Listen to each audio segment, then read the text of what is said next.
बिहार विधानसभा चुनाव की यात्रा में हम इस वक्त पटना के दीघा विधानसभा क्षेत्र में हैं। दीघा विधानसभा क्षेत्र पटना से लगा हुआ है, शहरी क्षेत्र का हिस्सा है। इस बार जो चुनाव में खड़ी हुई हैं CPI-ML लिबरेशन माले की तरफ से, उनका नाम शशि यादव है। हमारे देश में संकट ये है कि जो लोग भी नेता बनते हैं या फिर वह चांदी के चम्मच लिए मुंह में उतरते हैं नेता बनने के लिए, या फिर गुंडा माफिया मवाली पैसे वाले धनपशु हैं। लेकिन हमारे देश में एक छोटी ही संख्या सही जन आंदोलन से नेता बनने वालों की है। उनमें एक प्रमुख नाम शशि यादव का है। वह लगातार आशा कार्यकर्ताओं से लेकर रसोइया और अन्य आंदोलनों को लीड करती रही हैं पटना में। भले आप उनका नाम जाने न जाने, लेकिन सवाल ये है कि आखिर जन आंदोलन के नेता क्यों नहीं बनते। ये इस बात की खुशी भी है कि कम से कम ऐसे लोग राजनीति में आ रहे हैं। आइए पूछते हैं कि इस बार के विधानसभा चुनाव में इनके लिए क्या मसला होगा। जी शशि जी, आज देख लीजिए विधानसभा चुनाव में ये सवाल जनता प्रमुखता से पूछ रही है। महिलाएं पूछ रही हैं कि रसोइया बहनें पूछ रही हैं कि नीतीश जी ने 150 रुपया जो बढ़ाया है, क्या वो हमको भीख दे रहे हैं।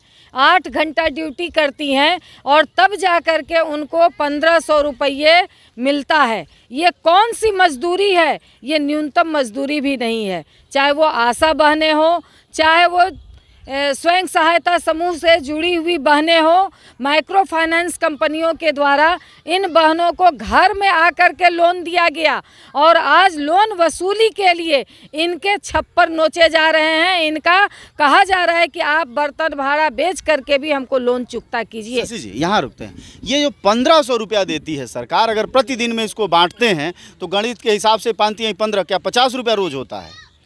50 रुपया रोज। तो ये 50 रुपया रोज से कैसे उनका जीवन चलेगा? सरकार कैसे सोचती है?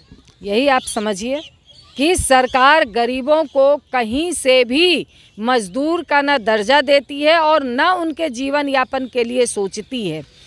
ये अगर आप सोचिए तो न्यूनतम मजदूरी जो सरकार ने तय किया है, वो न्यूनतम मजदूरी भी सरकार देने को तैयार नहीं है। यही सबसे बड़ा सवाल है आज गरीबों के लिए, क्योंकि गरीबों की ये सरकार नहीं है।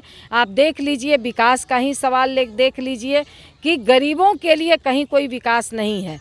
आप जब गरीब दूर दूर से पैदल चल करके अपने राज्यों में आ रहे थे तो यही नीतीश कुमार कहने वाले कि हम उनको अपने राज्यों में नहीं घुसने देंगे क्योंकि वो कोरोना बम है।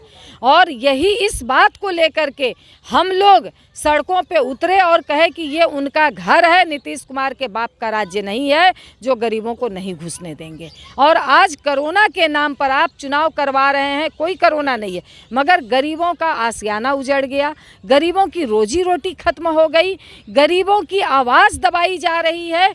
इसके लिए तमाम गरीब आज मिल कर के खड़े हैं कि इस बार बदला लो और बदल डालो। इस नारे के तहत इस सरकार को उजाड़ने के लिए इस विधानसभा से भी लगातार यहाँ के प्रतिनिधि भाजपा के जीतते रहे हैं, उसके खिलाफ भी लोगों ने मन बनाया है कि इस बार इस प्रतिनिधि को भी उखाड़ फेंकेंगे और इस सरकार को भी उखाड़ फेंकेंगे। अच्छा, ये दीघा विधानसभा है जहाँ हम खड़े हैं, ठीक पीछे गंगा नदी बहती है। यहाँ की स्पेसिफिक किन समस्याओं को लेकर आप मैदान में हैं और क्या सोचती हैं? आप देख लीजिए कि इस पूरे इलाके में जो विकास के नाम पर सरकार ढिंढोरा पीट रही है, तमाम किसानों की ज़मीन को अपने कब्जे में कर ली, विस्थापित कर दी किसानों को। इसके लिए किसानों को कोई मुआवजा नहीं दिया गया। लगातार आंदोलन चले, हम लोग उस आंदोलन, राम कल्याण जी यहाँ खड़े हैं, उस आंदोलन का नेतृत्व कर रहे थे, मगर किसानों को बिना मुआवजा दिए सरकार उनकी ज़मीन छीन लेती है। तो ये सवाल हम लोगों का प्रमुख है। दूसरी बार इस पूरे विधानसभा में अगर आप देखें तो एक भी आशियाना 15 वर्षों में नहीं बना, मगर इनके गरीबों के झोपड़ियों को उजाड़ करके स्मार्ट सिटी बनाने की बात हमारी सरकार कर रही है, जिसका कि ज़बरदस्त गुस्सा है। और इस सवाल को लेकर के 3 दिन के भूख हड़ताल पर मैं खुद उस हड़ताल पर बैठी थी और तमाम गरीब लोग बैठे थे। इस सवाल को लेकर के हम लोग आंदोलन कर रहे थे। अच्छा, आप लगातार संघर्षों में रहती हैं। ये आशा कार्यकर्ताओं के लिए जो पिछला संघर्ष आप कर रही थी, उसमें क्या अब तक का रिजल्ट? आशा कार्यकर्ता जो सबसे हेल्थ की सबसे न्यूनतम इकाई है, जनता के साथ जुड़ने वाली इकाई हैं, इस कोरोना में वो अपनी जान जोखिम में डाल करके सरकार का और समाज का काम की है और उसे इस कोरोना प्रोत्साहन के रूप में 1000 रुपया सरकार देने को तय की थी, वह भी सभी आशा को अभी तक नहीं मिला। और बिहार सरकार 38 दिन के हड़ताल में सरकार ने कहा था, क्योंकि बिहार सरकार अपने फंड से कुछ नहीं देती, उन्होंने कहा था कि हम 1000 देंगे, वह भी अभी तक लागू नहीं हुआ है। और ये मानदेय कर्मी भी नहीं है, इनको प्रोत्साहन मिलता है, एक काम करेंगी तो उनको कुछ पैसा मिलेगा, दूसरा काम करेंगी तो कुछ पैसा मिलेगा, इस तरह से काम बेसिस पर उनको प्रोत्साहन मिलता है। तो ये हमारी सरकार, और जब हम लोग ये मांग करते हैं कि आप इनको मानदेय दीजिए तो कहा जाता है कि भाई आप तो स्वयंसेवी हैं, स्वेच्छा से आप समाज की सेवा कर रही हैं, तो कोई पेट बांध करके तो समाज ये सरकार के प्रतिनिधि कहते हैं? जी, ये कहते हैं। जब हम लोग प्रधान सचिव से बात कर रहे थे कि आप इनको मंथली मानदेय क्यों नहीं देंगे, तो कहा कि आप जानती हैं कि आशा का जब फॉर्म भरती हैं आशा, तो उसमें क्या लिखा होता है, वो स्वयंसेवी हैं, स्वेच्छा से सेवा करने की बात वो खुद हस्ताक्षर करती हैं।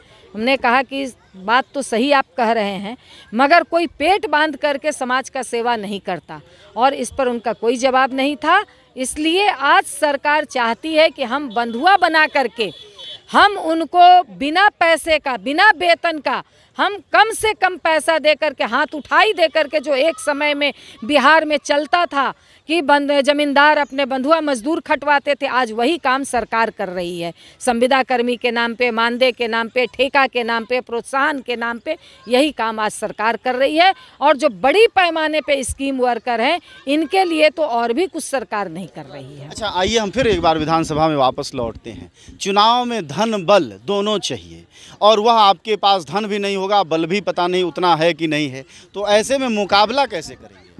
धन तो सचमुच नहीं है, मगर बल पूरी जनता का है, क्योंकि जिस जनता के लिए मैं पटना की सड़कों पर 30 वर्षों से आंदोलन करती रही हूँ, उस जनता का सपोर्ट आप देख सकते हैं कि महिला बहनें हैं, पुरुष बहनें साथी हैं, सब लोगों ने मिल करके हिम्मत दिया है कि आप घबराइए नहीं, आपके पीछे पूरी जनता है। और हम लोग अपना पैसा, क्योंकि कई लोग फ़ोन कर रहे हैं कि मैं आपका एक कप चाय भी नहीं पीऊँगा, मगर आपके साथ मजबूती के साथ खड़ा हूँ।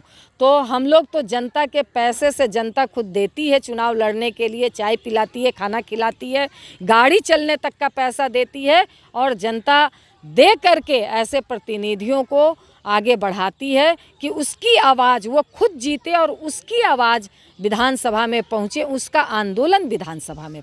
उम्मीद की जानी चाहिए कि शशि यादव अपनी बातों पर कायम रहें जीतने के बाद भी, और यह भी उम्मीद की जानी चाहिए कि जो मसले और मुद्दे वह लगातार उठाती रही हैं, उसको विधानसभाओं से ताकत मिले। हालांकि भारतीय राजनीति जिस प्रक्रिया और जिस स्वरूप में पहुंच चुकी है, वहां जाति, मजहब, पैसा और गुंडागर्दी इतना ज़्यादा हावी हो चुकी है कि जन आंदोलनों से निकले हुए नेता लगातार हाशिए पर जा रहे हैं। और हालत ये है कि जनता को भी लगता है कि साल भर 5 साल लड़ने वाला जो सामाजिक कार्यकर्ता है, वह हमारा विधायक कैसे होगा। विधायक तो वो होंगे जिनके आगे पीछे 10-20 स्कॉर्पियो चल रही होगी। इस त्रासदी को झेलते हुए अगर शशि यादव जैसे लोग जीत जाते हैं विधानसभा अपने क्षेत्र का, तो यह बड़ी बात मानी जानी चाहिए और उम्मीद की जानी चाहिए कि हमारा लोकतंत्र मजबूत होगा।